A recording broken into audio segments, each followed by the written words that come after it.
Why would the Irish have found America particularly promising?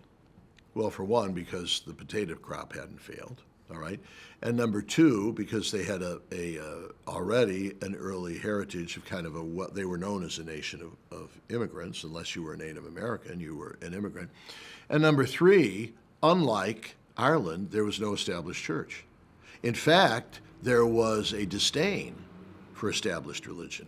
There was a constitutional right to freedom of religion and a constitutional barrier to any religious test that would be given for any type of public office. So they thought, well, thanks be to God, we're finally free of the Church of Ireland, which was the Irish version of the Church of England, or the Presbyterians, the other brand. So that was particularly appealing to them. We don't have to pay taxes to the damn Protestants, and we can hold office and we can own land.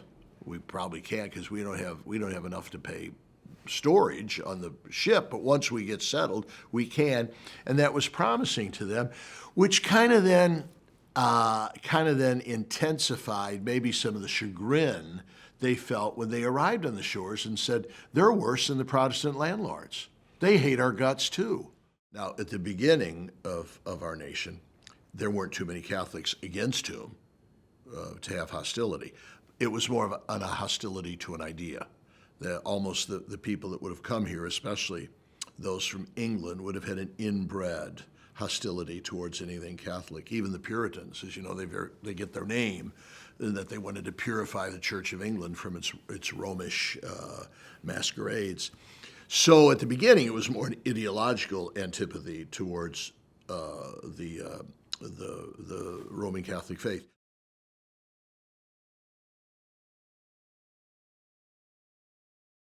What did he say? It would be difficult for me to see how this experiment in ardent liberty could survive without a vibrant religious faith. Now, who said that? Dolan? John Paul II? George Washington said that. All George Washington would say is, I got loyal Catholic soldiers, and my fiercest ally is a Catholic country, France. So I don't know what they believe, but they're darn good patriots. I mean, George Washington was just a man of integrity and impeccable courtesy. So he would just not like any of this bigotry. So that was part of his carriage. But secondly, he needed them. And he was very moved by the loyalty of his Catholic soldiers, as few as they may have been, people like the Carroll family. And the French alliance.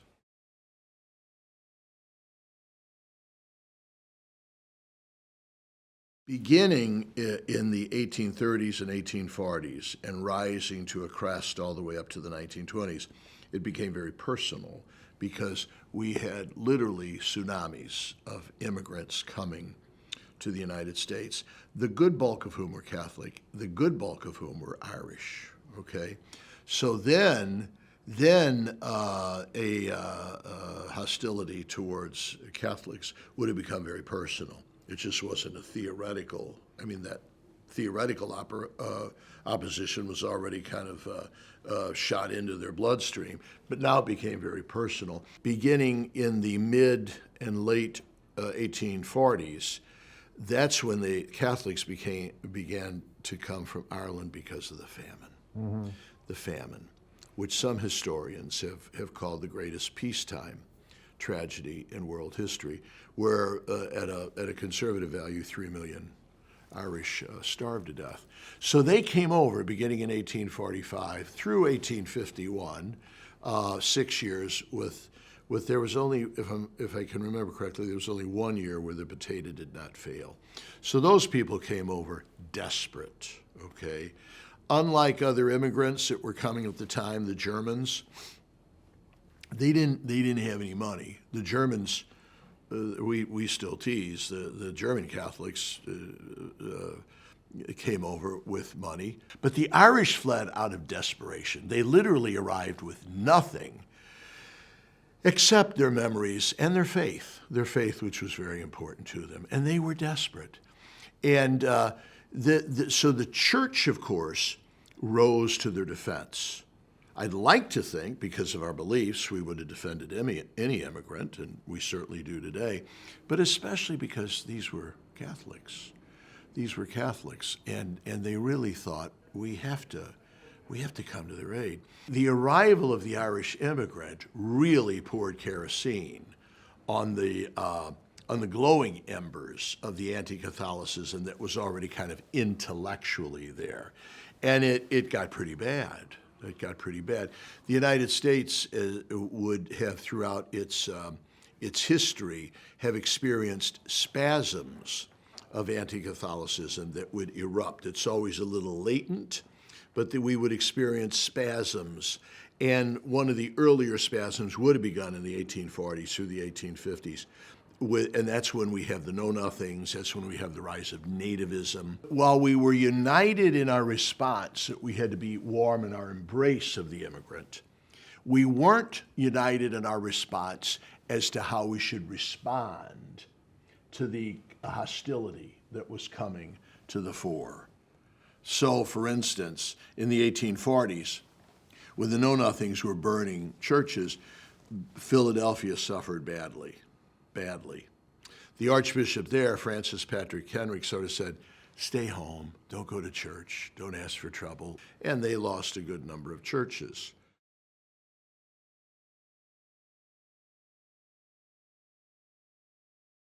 When the threat came to New York, my predecessor, John Hughes, said to the mayor, if a church is burned, I'll turn this city into a second Moscow.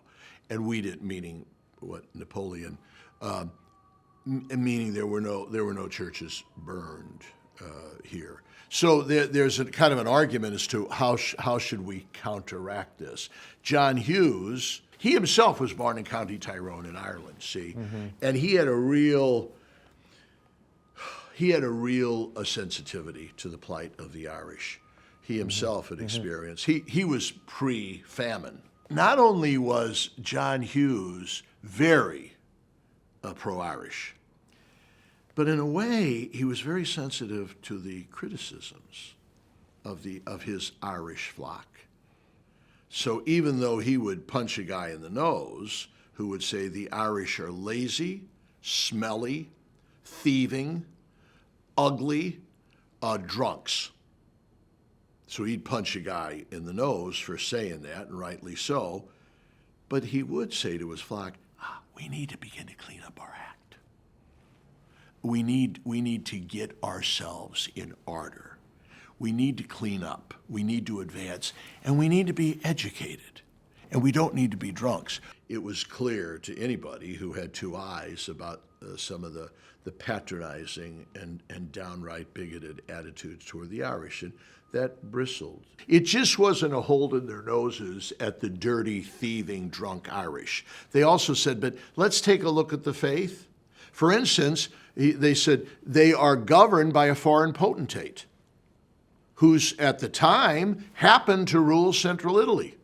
So he said, there's one problem with them. Secondly, they hate democracy. When Pius IX issued his Syllabus of Errors in 1864 saying that democracy and religious freedom were anathema to a civil society, that didn't help. Okay, you can bet John Hughes didn't put that document in his Catholic paper, all right? So they had some grounds, and it was a challenge for John Hughes to kind of say, let me put this in perspective and help you understand what the church means by this. Thirdly, a good number of their moms and dads had fled a continent, Europe, that was plagued by religious wars that had the church on one side battling other religions, right? It wasn't just a defense against animosity that would be almost a paramilitary, okay? And we're arming. We're going to surround our churches. It also became in writing and defense. So in other words, he was an extraordinarily energetic writer. There was kind of an entree into politics. He thought this is another way, not that he wanted to be elected to office or anything, but he said, look, about the only way you're going to get anywhere here in the United States is to take democracy at its face value and for us to get involved. And that's what I'm going to do the Irish immigrants. They're going to get involved. And then fourthly, of course, probably one of the main ways is through his foundation of Catholic schools.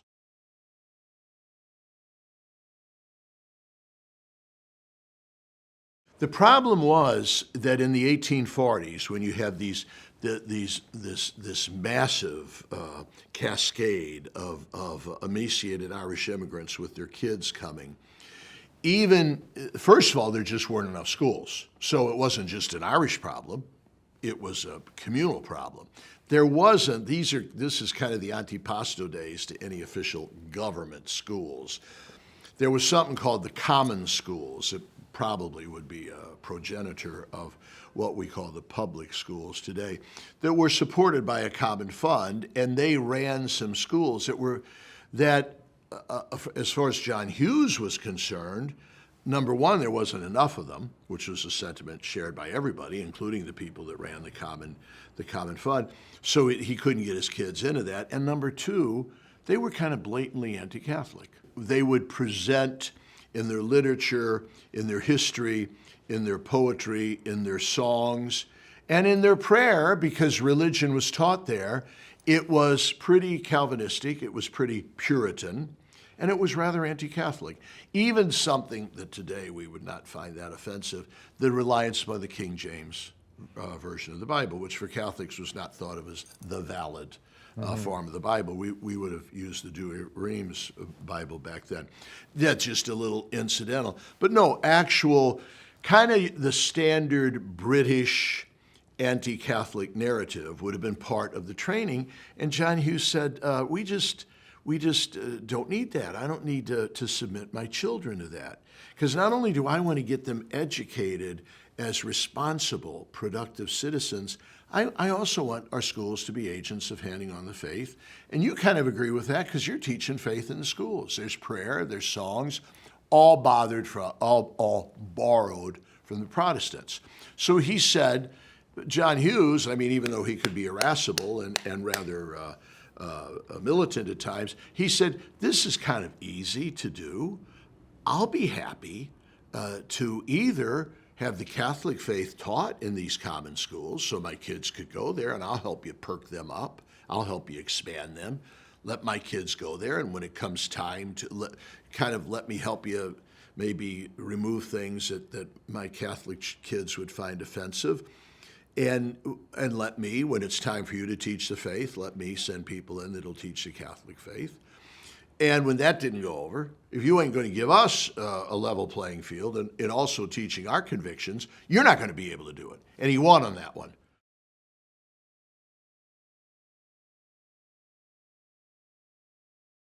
So we would rail today against godless public schools. Well, one of the reasons they're godless is because of John Hughes.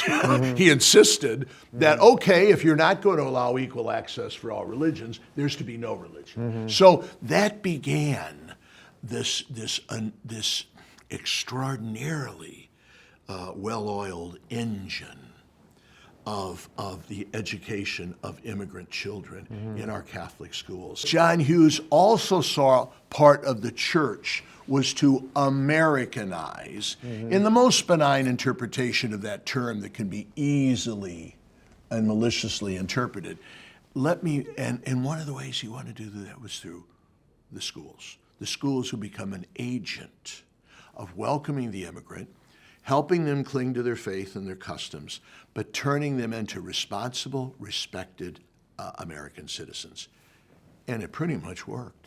So, especially among the Irish, later Germans and Italians, although they more than the Irish would depend on their priests and nuns coming from the mother country, the Irish couldn't do that because most of them had starved to death. By the 1880s and all, we could get priests and sisters from Ireland, but at the beginning, we depended upon the Irish who were here, and their sons became, they either were police, politicians, ran pubs, or were priests, the 4 Ps. So we had tons of sons of Irish immigrants that became priests, and tons of daughters that became women religious. Now, they already had depended upon a good example set here by people like Elizabeth Ann Seton, who herself was about as purebred WASP background as you can get, but she converted to Catholicism and founded an Art of Religious Sisters in our schools. But, and thus the Catholic schools began, and were not only acclaimed for the first-rate quality of their education, but also for passing on the faith.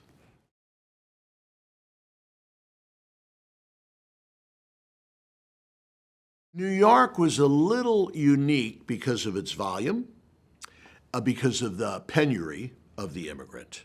And because it was the first call. As people began to go inland, they became a little less pugnacious, not all the time, and they would have been a little bit more supportive of American things like the war. Well, you got Irish that supported the Confederacy as well. So the American bishops didn't have a united front then. It was more geographic than philosophical.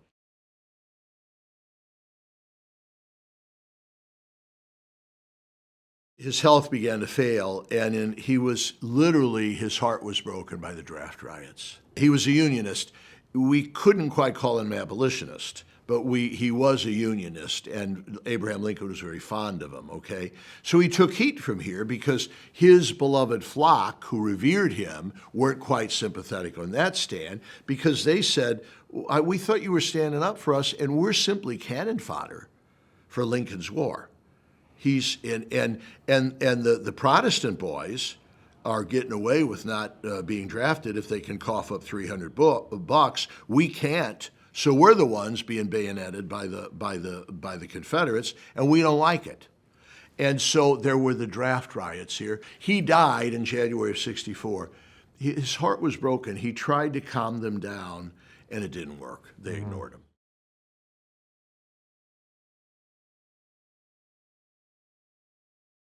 Who were the leaders in the temperance movement, that early progressive cause in American history, the temperance movement? Irish bishops. Because they knew of the canard against the Irish that they were drunks. So they said, we're for this, folks, okay? So, I mean, they didn't have an anti-saloon league, and I don't think they had their people with them. The German bishops and the German Catholics said, look, just because you mix can't hold your beer doesn't mean it should be outlawed.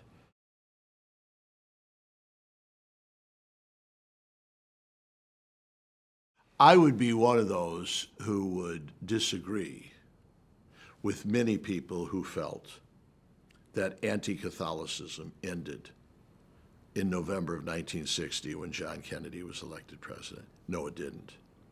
For one, John Kennedy almost had to disavow his faith before the Baptist Ministerial Association in Dallas, Texas, or was it Houston, to get elected.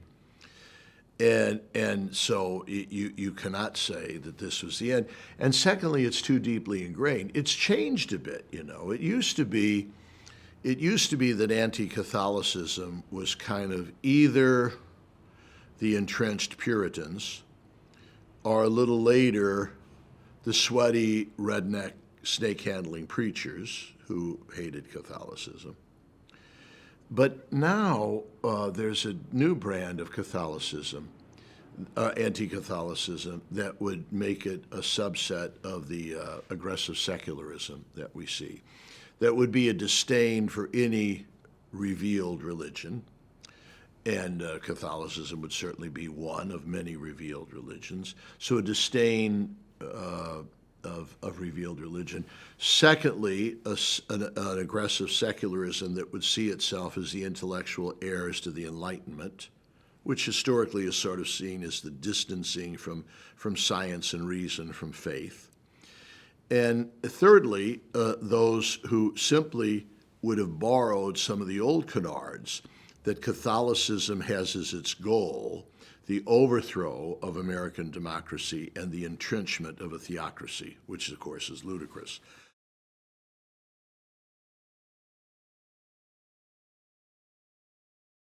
it's a subset of the threat to all revealed religions. They don't mind religion as long as it's some kind of silly, useless hobby that occupies you for an hour on whatever stupid Sabbath you agree, or whatever day you agree is the Sabbath. They would be, in a muscular way, any belief that your religion would have a public impact. And so they would say that religion is scrupulously private. Now, religion is deeply personal, but it's not private. And any of the revealed religions, whether it be Judaism, Islam, or Christianity, would have as a major tenet that what you internally believe has profound public effect. And to put a cleavage between those two things would be anti-religion and would violate one's religious freedom. So that rabid, dripping secularism that we would see today would be in some ways an heir to the anti-Catholicism that has always plagued American civil life. But what I have got to pragmatically admit is that things have changed. Just like John Hughes faced earthquake change because of the arrival of the immigrant, we Catholics have faced earthquake change today.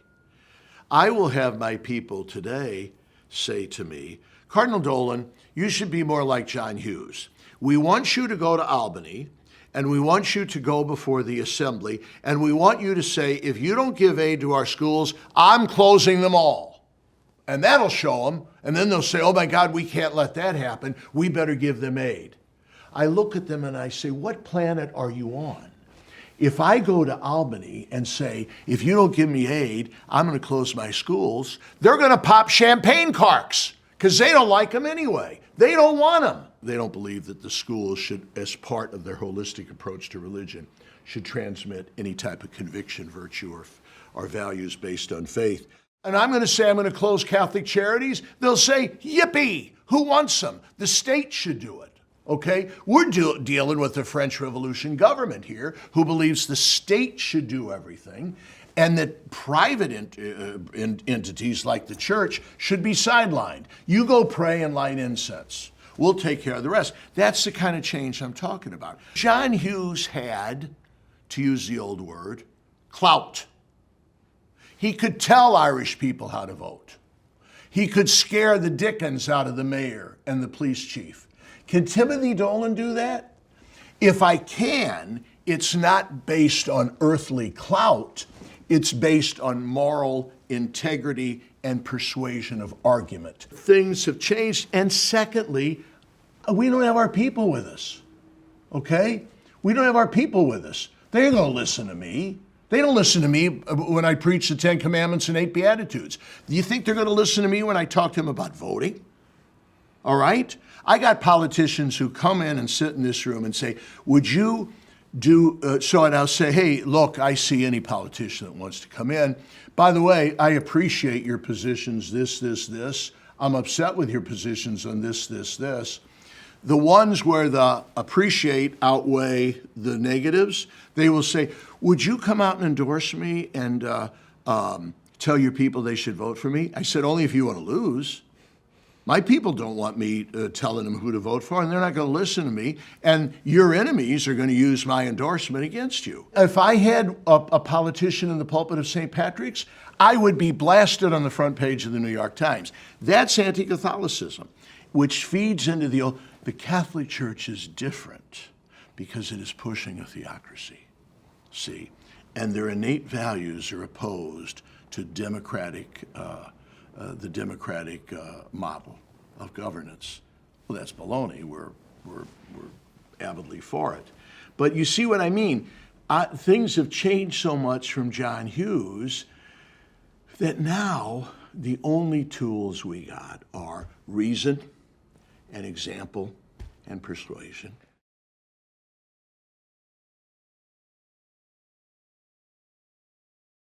See, some of the most ardent defenders of religious freedom have no faith. they kind of think this is part of an enlightened society. And they are particularly pro-religious freedom when they see what is happening in other countries. So if they talk about China, they might be tepid on the defense of religious freedom here in the United States, but they're pretty ardent when it would come to Turkey, India, China. I could go on, and I have to take my shoes and socks off because I need more than my fingers, where countries where there is a denial of religious freedom. So we have people with no religious freedom at all who agree with it theoretically and would ardently defend it. They also will kind of sober up when it's pointed out to them that the caricature of religious freedom as defending right-wing causes is precisely that, a caricature. It's a canard. That the ability of religion to witness publicly, to be a compelling partner in the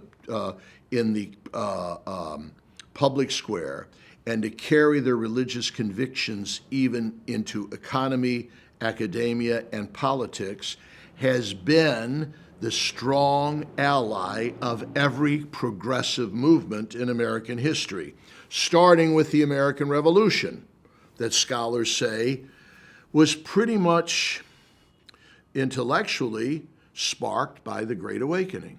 That for the first time, people listening to Whitefield or Jonathan Edwards would look around and say, wow, we're Americans. There's an identity here that is bringing us together. Abolition movement, the temperance movement, the labor movement, the pacifist movement, the social justice movement, the anti-communist movement that was even supported by liberals back then, and now, and the civil rights movement, and of course for us, the pro-life movement. These would all be what we would consider to be rather progressive movements that are animated by religious freedom. When somebody says to me, you know, Dolan, you're a minister, you're a pastor, you should not speak about issues today in the public square. Keep your nose in the Bible, or your prayer book. Most of those would be secular liberals. And when I say to them, well, thank God Martin Luther King didn't believe that, because he was insistent that his movement was driven by the gospel. He was insistent and emphatic that the civil rights movement was based on the teachings of Jesus. All right? So thanks be to God, you didn't have sway over him. Well, then they kind of say, then it dawns on them, oh my God, religious freedom has helped us as well, okay? Because it's religious freedom itself is not defined by any political party or any particular viewpoint. It's part of the recipe necessary for democracy. Who's the most astute commentator in American life and our history but de Tocqueville? You remember what he said in the 1830s? He said, I look around and wonder how this American liberty can survive. And he said, I think there's two ways that it can. By the spirit of voluntarism, which he didn't mean people volunteering to pick up trash. He meant voluntary organizations, non-governmental organizations, and the churches, both of which are under attack in aggressive secular society. So if we're going to listen to Washington, if we're going to listen to de Tocqueville, you don't even have to be a believer. You don't have to be a conservative. You don't have to be a Republican to be a cheerleader for religious liberty, because it's an essential component of the cocktail that we acclaim as democracy. So China has freedom of worship.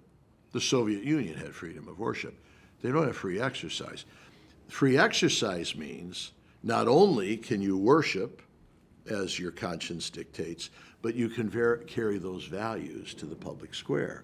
That's what's under attack, okay?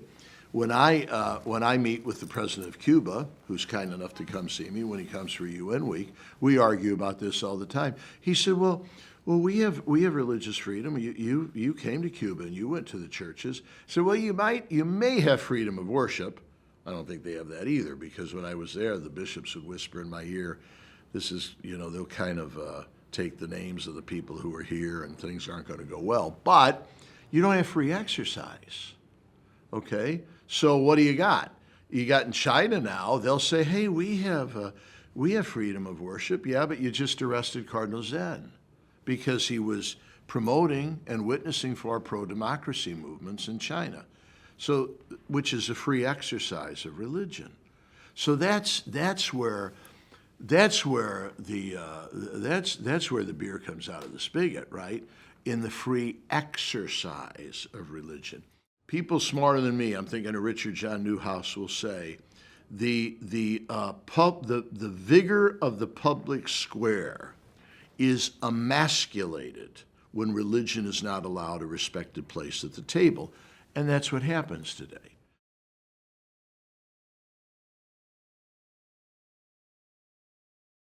You look at the venom now against the Supreme Court justices who were in favor of some mitigation of Roe v. Wade. The weak minds who are attacking them, saying that they are intellectual midgets who are under the sway of the Catholic Church. These judges are some of the smartest people that we've ever produced. They didn't, what they learned in the catechism didn't drive their decision. What probably they learned in their biology class and in their constitutional classes is what drove it. But the threat there that you would target somebody and reduce somebody's intense intellectual conviction to a jaded, religious, unintellectual, unreasoned faith that you have, that's just downright bigotry, okay? Strange enough, it usually only applies to Catholics, right? So I've never seen anybody, and glad I haven't, in the U.S. Senate say, by the way, Jewish senators should excuse themselves when we're voting on aid to Israel. I've never heard anybody say that. Glad I haven't. That would be an example of bigotry. They do say that we can't have Catholics on the Supreme Court because they're going to be their intellectual ability, their constitutional wattage is going to be throttled by the fact that they're believing Catholics. That's just raw bigotry. But you'll hear hints that that a preacher who dares to preach the purity of the faith from the pulpit, especially when it comes to controversial issues, whether that be transgender stuff, the biblical definition of marriage, the sanctity of the innocent life in the human in the mother's womb, will be harassed, or they'll be told you can't do that. What really bothers me is sometimes when their own congregation would do that. So our limitations on religious freedom, it's more chilling, is not only ad extra out there, sometimes it's in here. So a professor at a Catholic university that in his class, say he's teaching the philosophy class on human anthropology, the proper understanding of the human person. If he speaks about sexual integrity, he's risk being fired. I mean, for me, it's academic freedom that he could teach that. It's also scholarly integrity. But thirdly, it's religious freedom, especially at a Catholic university. So these are threats that I see coming to religious freedom that are out there.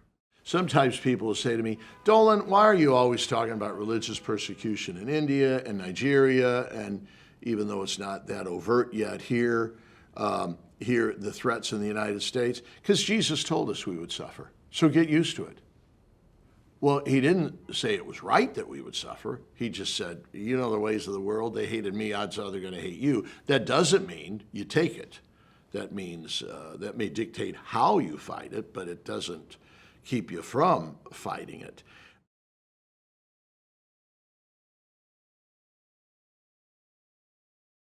I am extraordinarily proud and grateful for that at least the Catholic Church was extraordinarily scrupulous in obeying the health cautions. We did it beautifully. Should we have closed our churches?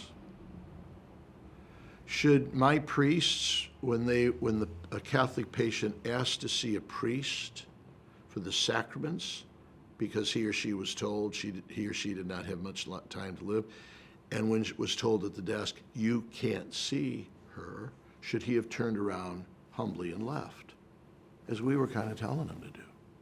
I'm not proud of that. I'm proud that we were very sensitive. I think we learned, though, that priest had the moral duty of seeing the patient, and that patient had a right that's constitutionally protected to her free exercise of religion, which means the celebration of the sacraments. There are absolute rights intellectually, but they always have to be balanced. And when you have a national crisis, as we did with COVID, some things there's going to be give and take in the balance. I wondered if there was too much taking from religious liberty and not enough giving. All right, when bicycle shops were allowed to reopen and churches weren't, you begin to say, uh-oh, what's the agenda here? So I think we learned from COVID that without ever sacrificing the health of our people, we need to be a little bit more attentive to the duty that we have to provide sustenance through the church to our people at a time of need.